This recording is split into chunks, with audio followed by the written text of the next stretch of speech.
Assalamualaikum warahmatullahi wabarakatuh. Untuk bagian kedua, kita melihat dari sisi partai politiknya, bagaimana yang harus kita ketahui partai politik itu dalam eh, dalam mendapatkan massa ataupun dukungan itu seperti apa saja. Dan saya harap ini bisa memberikan gambaran kepada kita semua sebagai salah satu bagian pendidikan politik buat kita semua, bahwa masyarakat ataupun pemilih itu harus dapat menjadikan ataupun bertumbuhnya suatu kesadaran bagaimana dia melihat dari sisi partai politik, bagaimana masyarakat melihat para calon legislatifnya, sehingga mereka tidak akan salah memilih. Yang pertama, kita lihat dari sisi partai politik yang harus kita ketahui. Yang pertama, partai politik adalah wadah aspirasi masyarakat untuk menuju demokrasi yang sebenarnya. Yang kedua, partai politik merupakan produk dari demokrasi. Adanya partai politik ini menunjukkan bahwa keberadaan masyarakat kita ini beragam dan bermacam-macam kepentingan. Selanjutnya, partai politik untuk menjadi penyambung aspirasi masyarakat, yaitu dari masyarakat ke pemerintahan dan juga sebaliknya. Partai politik juga merupakan penyalur aspirasi masyarakat, merupakan alat pencapaian kekuasaan.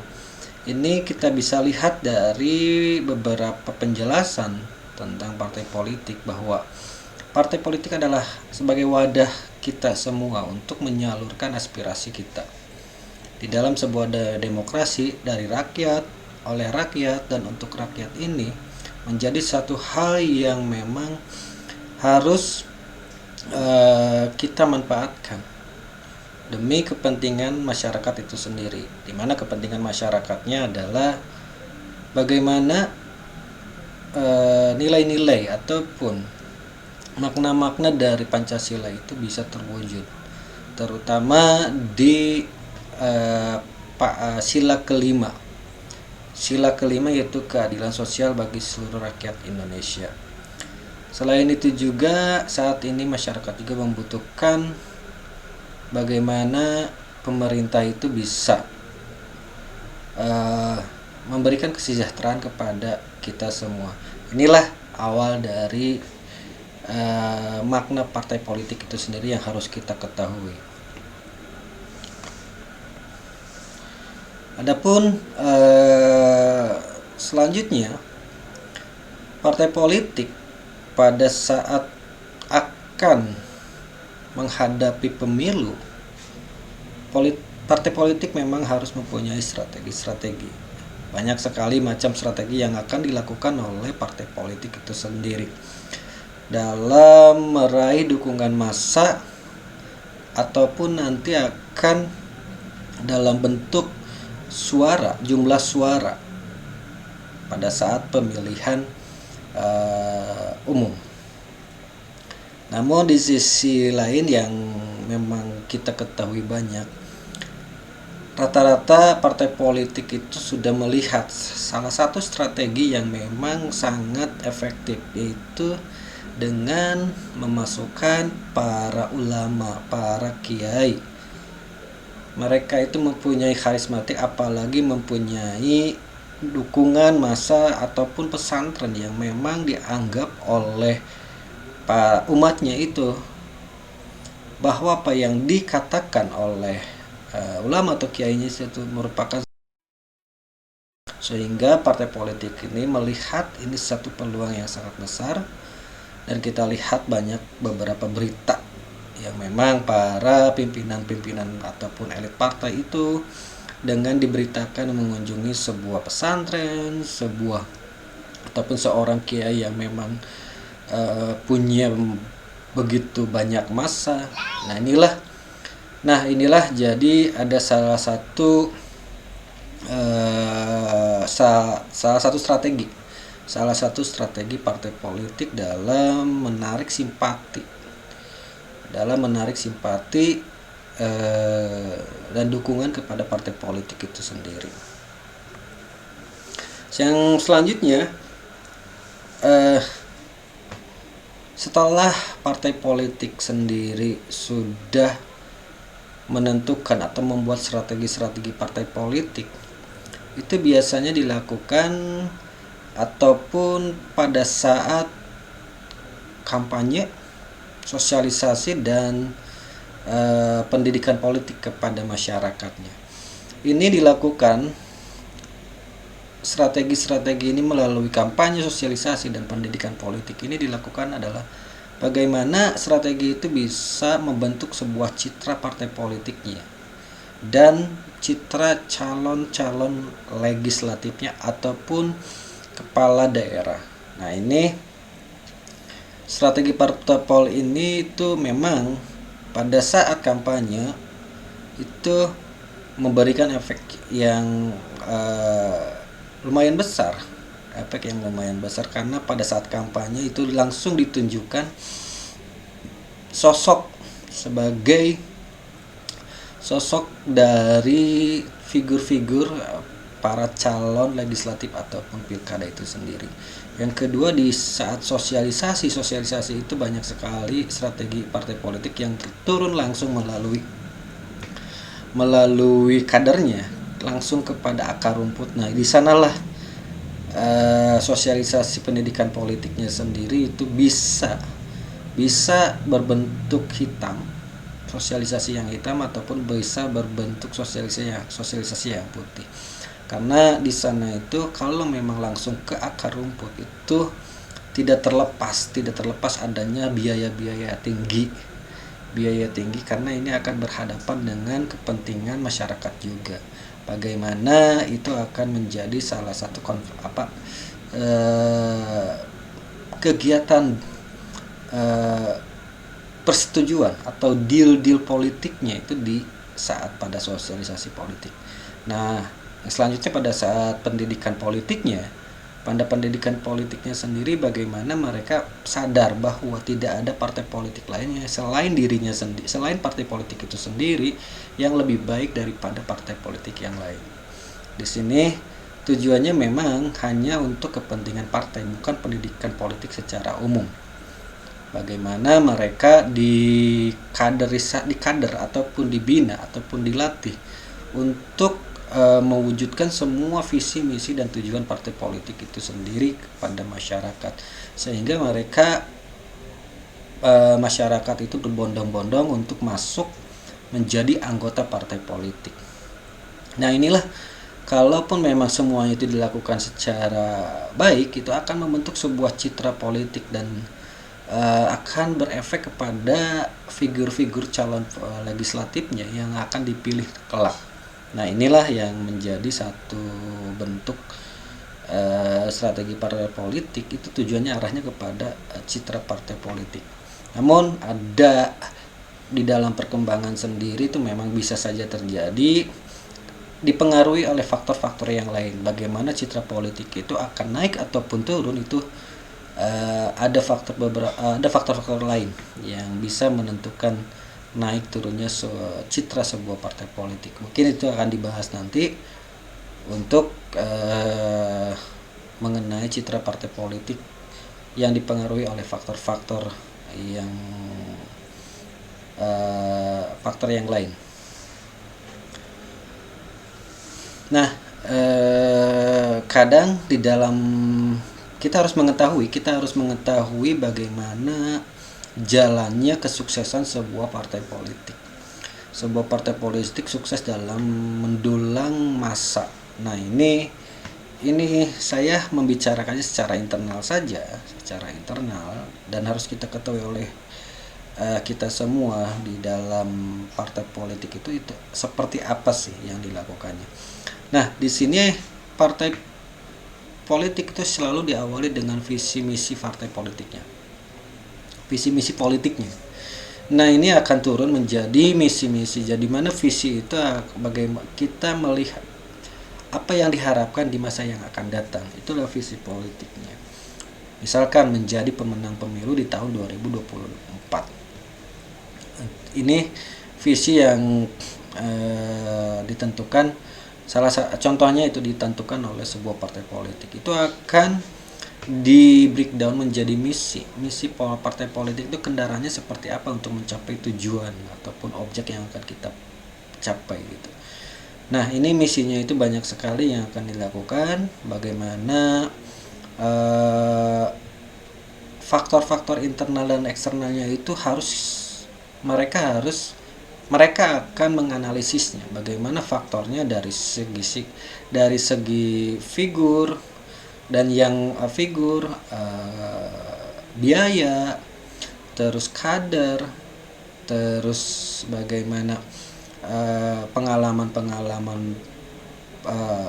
kegiatan politik di sebelumnya, dan bagaimana dampak dari pemberitaan partai politik itu sendiri.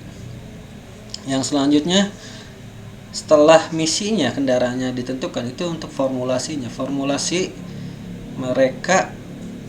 strateginya itu biasanya lebih mengerucut ataupun seperti bagaimana semua setelah dianalisa eksternal dan faktor internalnya, itu dia membuat sebuah formula bagaimana untuk menunjukkan bahwa partai ini dan calon ini adalah yang terbaik, walaupun ada pemberitaan eksternal yang memang tidak yang memberikan dampak terhadap partai itu sendiri. Nah, formulasinya sendiri itu harus benar-benar bisa ditentukan. Harus ditentukan bagaimana masyarakat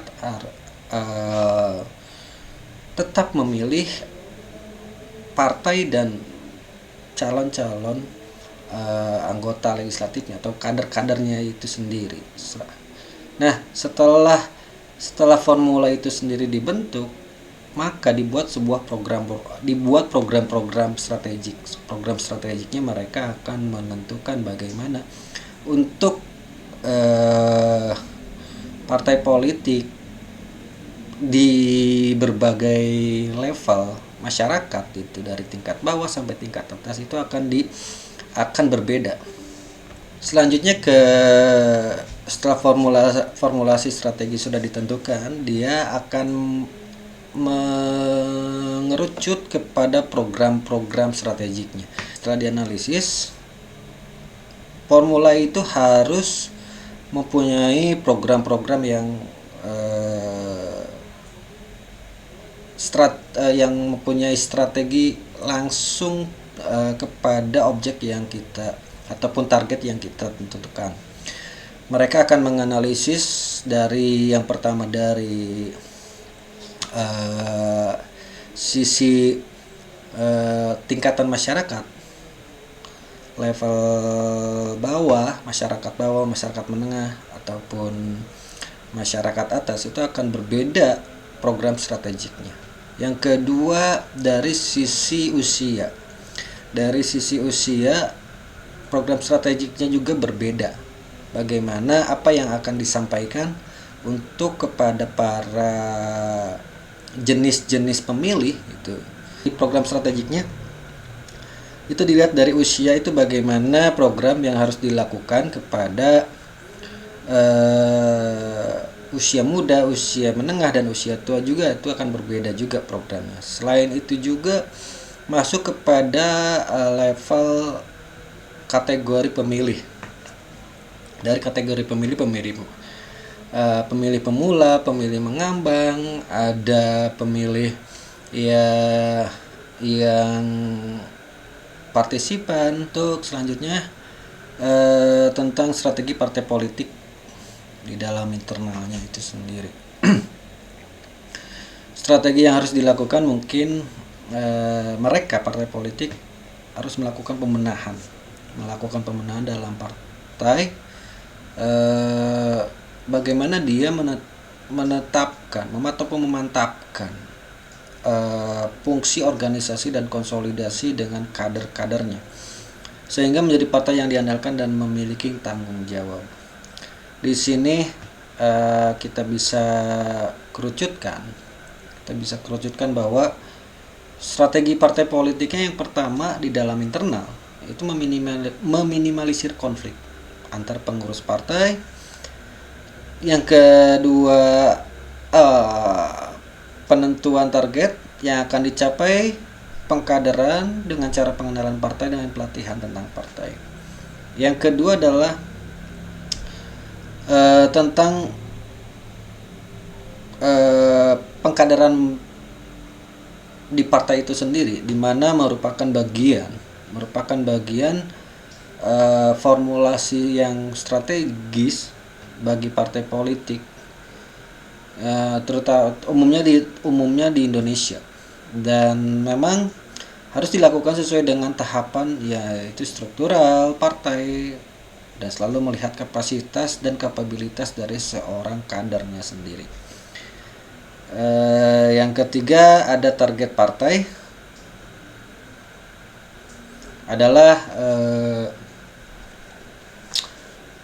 keputusan untuk membidik pada suatu kelompok pemilih tertentu yang diperkirakan akan mudah untuk diraih. Nah, inilah strategi-strategi partai politik secara internal. Mereka akan melakukan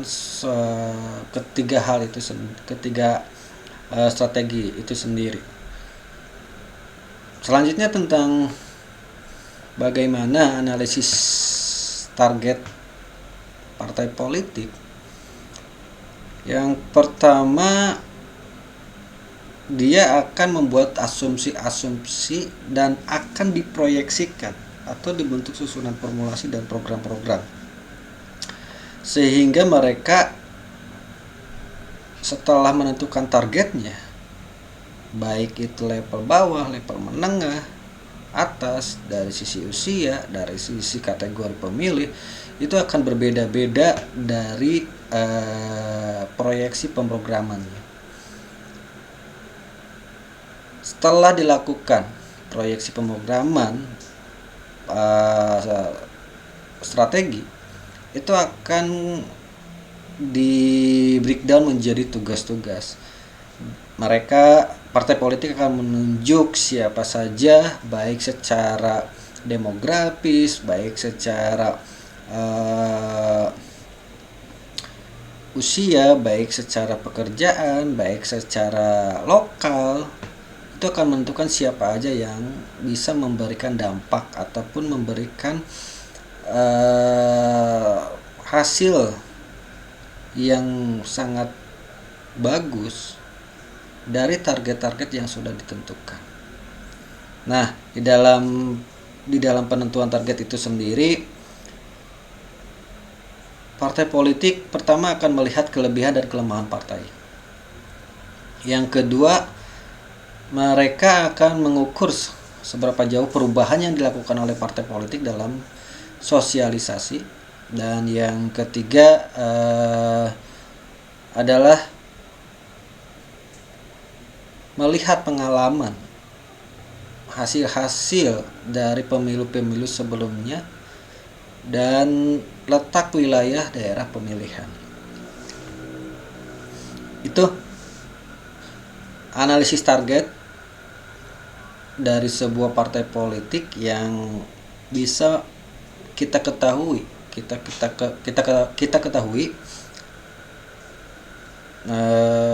bahwa mereka akan membuat sebuah strategi-strategi yang akan sampai ke kita, baik itu strateginya adalah dengan cara yang baik ataupun memang cara yang memang tidak baik. Nah, inilah kita bisa waspada, kita bisa melihat bagaimana para kader partai politik yang ditugaskan untuk menargetkan kita menjadi pemilihnya itu, kita bisa melihat dari ketiga hal tersebut. Kalau strategi partai politik secara eksternal, yang dilakukan oleh partai politik itu bagaimana mereka bisa menumbuhkan kepercayaan dari masyarakat terhadap partai. Mereka dengan niat baik memberikan pemahaman terhadap masyarakat mengenai kondisi lapangan, data, fakta yang berharga bagi penerapan sebuah strategi pada suatu daerah untuk memperoleh kepercayaan dan dukungan dari masyarakat. Nah, ini strategi partai politik secara eksternal ini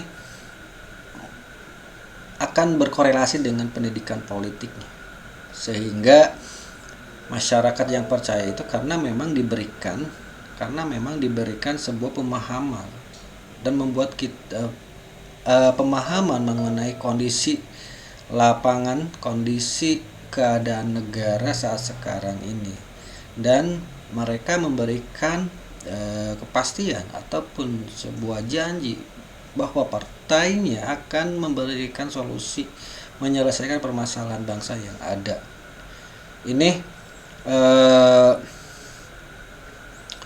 yang korelasinya dengan pendidikan politik itu yang bagus, yang baik.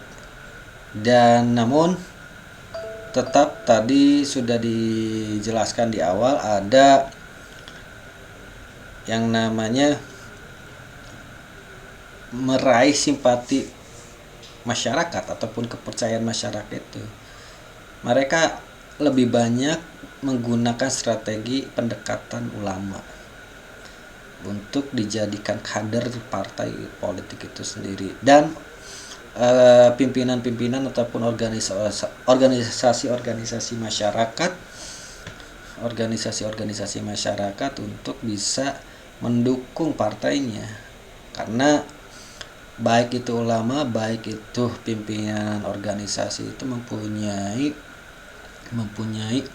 anggota yang memang bisa dinilai banyak pengikutnya. Bagaimana sebuah partai politik itu dengan menganalisis secara internal maupun eksternalnya sendiri itu akan berdampak kepada pendidikan politik, itu akan menghasilkan sebuah hasil yang baik untuk memberikan dampak yang positif dalam segala bidang yang diharapkan oleh masyarakat, bahwa masyarakat menengah maupun masyarakat atas itu seperti apa, sehingga dengan pemilu ini akan menjadi hasil pemilu nanti itu akan menjadi parameter kita ataupun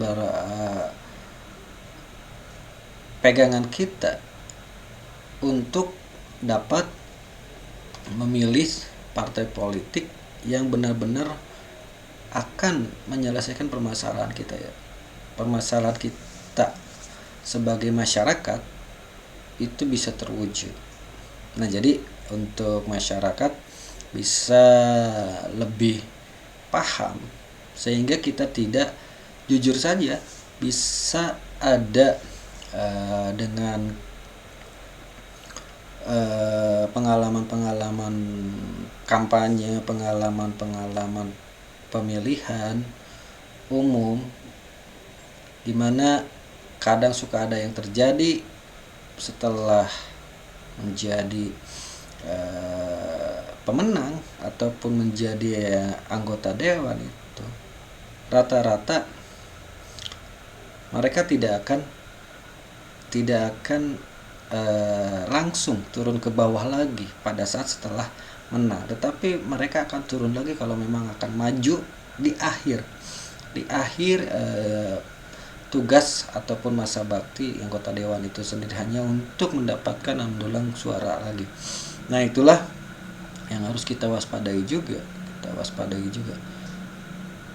supaya kita sendiri dengan memilihnya itu mereka akan memberikan kontribusi yang tinggi, baik dari sisi pembangunan masyarakat, dari sisi ekonomi dan dari sisi yang lainnya itu bisa terwujud.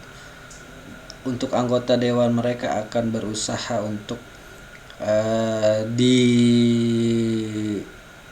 gedung DPR, mereka akan berusaha di gedung DPR itu akan berusaha mewujudkan apa yang harus apa yang dibutuhkan oleh masyarakat itu bisa menjadi sebuah aturan atau kebijakan yang bagus untuk masyarakat dan akan diimplementasikan oleh kepala daerah ataupun presiden untuk mewujudkan kesejahteraan itu sendiri.